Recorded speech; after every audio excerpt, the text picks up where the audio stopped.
visé par la plainte d'un ancien consultant, Isabelle Adjani. Le monument du 7e art a fait l'objet d'un examen depuis le mois d'octobre 2020 pour escroquerie. Selon les journalistes de France Télévisions via une source judiciaire, l'artiste aurait falsifié le remboursement de ses dettes à son égard. Dans cette affaire, Mimi Marchand est aussi poursuivie pour complicité d'escroquerie. Une information que Libération a confirmée par le journal du vendredi 24 juin. L'origine de l'affaire a commencé en début de l'année 2011. Dans les faits, Isabelle Adjani fait appel à Sébastien pour l'aider à gérer sa société, ICIA Film.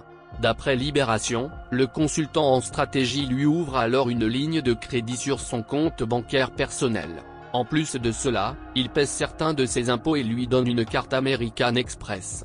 L'actrice a alors dépensé l'argent sans compter et c'est là que vient leur différend. Sébastien a alors décidé de lui retirer la carte qui s'avère être comme un puits sans fond en juillet 2012. Suite à cette action, le consultant est renvoyé de son poste de gérant d'ICIA Film 4 jours plus tard. Isabelle Adjani devrait alors 157 000 € à Sébastien, un montant que le consultant en stratégie lui aurait avancé. D'après Libération, Isabelle Adjani aurait donné à Sébastien des preuves de paiement par virement.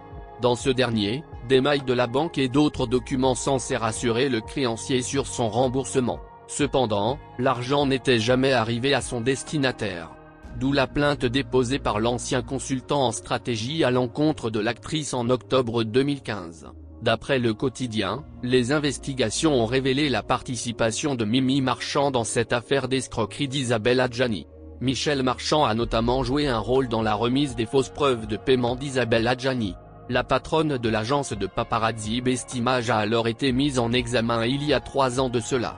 Un examen pour des faits qui remontent à plusieurs années, rapporte son conseil, me François Blisten devant l'AFP.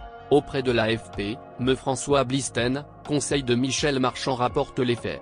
Il soutient alors que depuis la mise en examen de sa cliente, il ne s'est rien passé.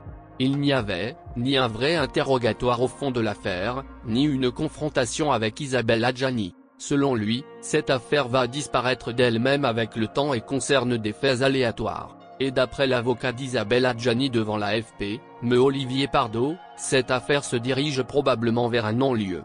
Pour cause, il n'y a pas de charge, ajoute-t-il encore.